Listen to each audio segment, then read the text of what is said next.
الحصيلة الرياضية المغربية في سنة 2024.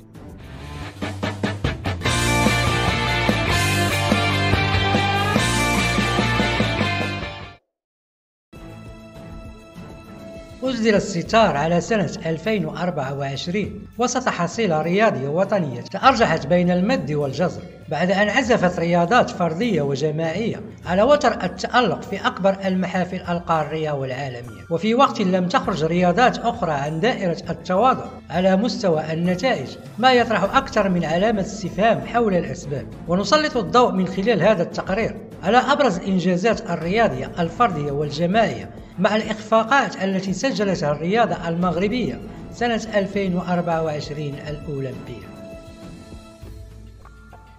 المغرب بلد المونديال.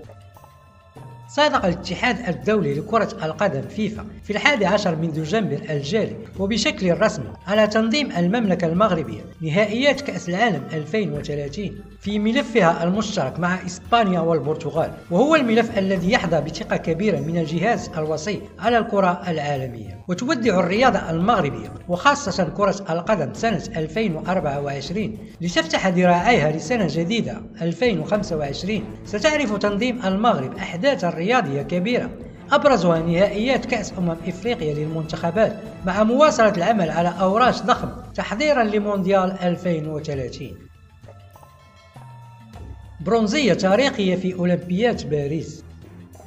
بصم المنتخب الوطني المغربي لأقل من 23 سنة على مشاركة تاريخية في دورة الألعاب الأولمبية الصيفية الماضية باريس 2024 بعد صعوده إلى البوديوم بالتتويج ببرونزية كرة القدم. وبات المنتخب الوطني الأولمبي بقيادة الإطار الوطني طارق السكيتيوي أول منتخب عربي كروي يتوج بميدالية أولمبية في التاريخ، كما قدم رفاق القائد أشرف حكيمي والمهاجم المتألق سفيان رحيمي أداء نال الإشادة والثناء. وكان بإمكان العناصر الوطنية حصد الذهب الأولمبي في دورة توج ابن الرجاء رحيمي هدافا لها متفوقا على مواهب كروية بارزة.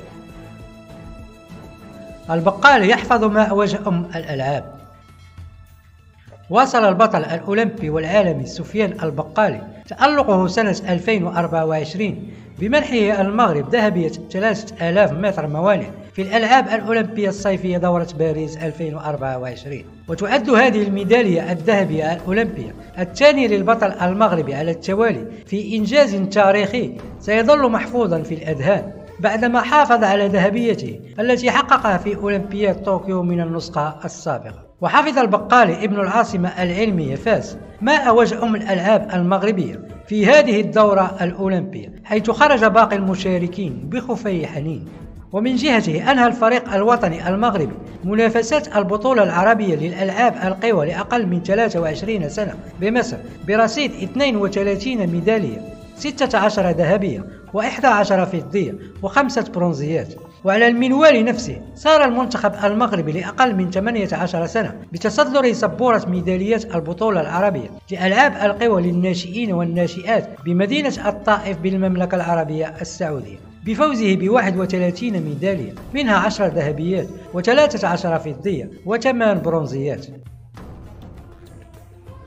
منتخب الفوتسال بأقدام ذهبية. واصل المنتخب الوطني المغربي للفوتسال سيطرته على هذه الرياضة في القارة الإفريقية بعدما حقق لقب كأس إفريقيا للمرة الثالثة على التوالي، إذ فاز أسود الفوتسال في النهائي على منتخب أنغولا ب5 أهداف ل1. كما شارك أبناء الإطار الوطني هشام الدقيق في نهائيات كأس العالم وخرجوا من ربع النهائي بعد خسارتهم أمام البرازيل ب3 أهداف ل1. الدقيق أفضل مدرب فوتسال في العالم.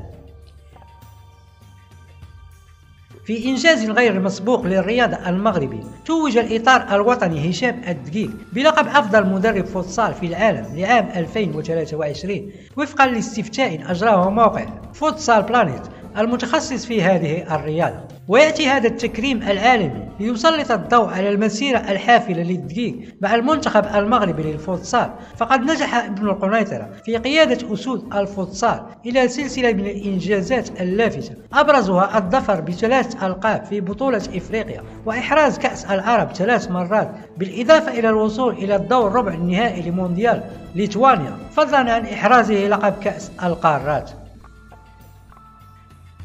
كربوبي خامس أفضل حكم في العالم. احتلت الحكمة الدولية المغربية بشرى كربوبي المركز الخامس في تصنيف الاتحاد الدولي للتاريخ والإحصاءات لكرة القدم ضمن قائمة أفضل 10 حكمات في العالم لسنة 2024، وحصلت كربوبي على 27 نقطة في التصنيف، ما جعلها تتفوق على أسماء بارزة في عالم التحكيم مثل كاتيا غاريسيا من المكسيك وإيدينا ألفيز من البرازيل، علما أن المرتبة الأولى كانت من نصيب الحكمة الإنجليزية ريبيكا ويلش التي توجت بلقب أفضل حكمة في العالم ب 118 نقطة، متفوقة على الفرنسية ستيفاني فرابار والسويدية تيس ألفونس. الفن النبيل خيبة أولمبية.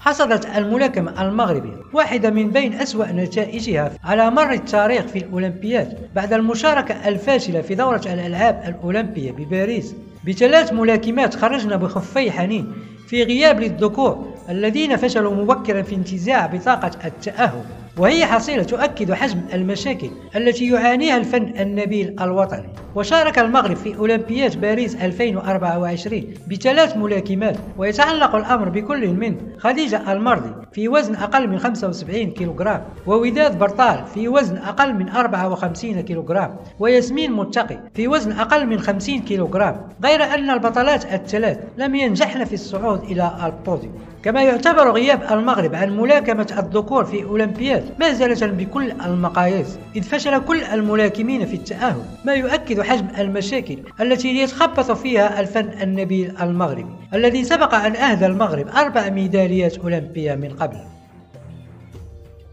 شدغور يتألق في بطولة العالم للشبان. تألق الملاكم المغربي عثمان شدغور سنة 2024 بعد فوزه بالميدالية البرونزية لوزن أقل من 48 كيلوغرام في بطولة العالم للشبان. وعلى المستوى القاري توج المنتخب الوطني المغربي بلقب بطولة إفريقيا التي أقيمت بعاصمة الكونغو الديمقراطية كينشاسا بعد حصوله على 21 ميدالية، 10 ذهبيات و8 فضيات و3 برونزيات. الكاراتيه الوطني يتألق سنة 2024. نجحت رياضة الكاراتيه في أن تبصم على سنة مميزة بإحراز الفريق الوطني 18 ميدالية، من بينها 5 ميداليات ذهبية في بطولة إفريقيا للشبان والفتيان وأقل من 21 سنة ذكورا وإناث بتونس، فضلا عن 3 ميداليات فضية و10 ميداليات برونزية. وبعد نجاح المغرب مرة أخرى في تنظيم كأس محمد السادس الدولية للكاراتيه بطريقة مميزة واحترافية، وبالنظر إلى البنيات التحتية الخاصة بهذا النوع الرياضي التي يتوفر عليها، تمكنت المملكة من الظفر بشرف احتضان بطولة العالم للصغار والناشئين وأقل من 21 سنة المقرر تنظيمها ما بين 14 و18 من أكتوبر 2026 بالمركب الرياضي مولاي عبد الله بالرباط. كما سجلت بعض الأنواع الرياضية الأخرى نتائج مشرفة على غرار رياضات التايكواندو والجيدو والطاي والكيك بوكسين وغيرها من الفنون المماثلة. الدراجة المغربية تتألق ببوركينا فاسو. توج الدراج المغربي محسن الكوراجي في وغادوغو بطل للدورة 35 لطواف بوركينا فاسو الدولي، يحقق المغرب بذلك الفوز السادس له بهذه المسابقة الدولية. وفي الترتيب العام للفرق احتل المغرب المتوج بطلا لهذا الطواف الدولي أعوام 2002 و2007 و2009 و2015 و2017 المركز الأول متقدما على روسيا. كما أحرز الدراج المغربي عادل العرباوي الميدالية البرونزية في سباق الفرد ضد الساعة عن فئة الكبار ضمن منافسات البطولة الإفريقية للسباقات على الطريق بمدينة إلدوريت بكينيا. وتوج الدراجان المغربيان هيثم الأمراوي صنف جيم 1 ومحمد بوشفار سيف جيم جوج بطلين لإفريقيا كل واحد في اختصاصه في سباقي الفرد على الطريق وضد الساعة. البارالمبيون يخطفون الأضواء.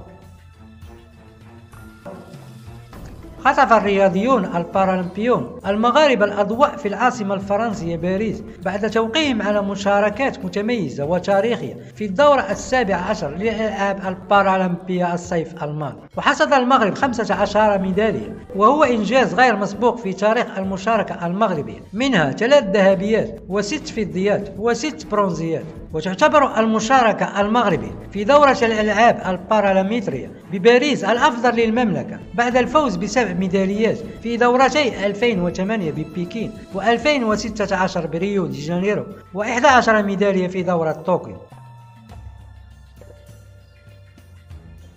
كرة المضرب بين التألق والصراعات.